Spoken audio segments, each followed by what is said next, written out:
Hello everyone, I'm Han Yang. Now I'm visiting the Yellow River Delta National Nature Reserve in Dongying, East China's Shandong province. It is also called the Paradise of Birds. Now let's go inside and take a look.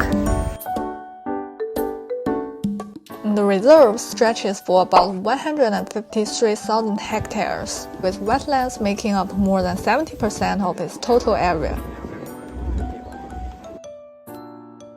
The reserve is a key component of Dongying's effort to restore the ecological environment.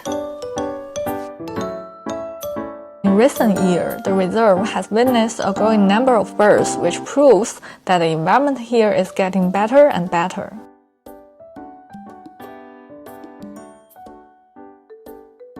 保护区呢，现在的话，鸟类的话，它从建区之初的187种变为了现在的373种，其中呢，国家一级保护鸟类的话有26种，国10倍的话呢，现在是增加到了685种这个野生植物。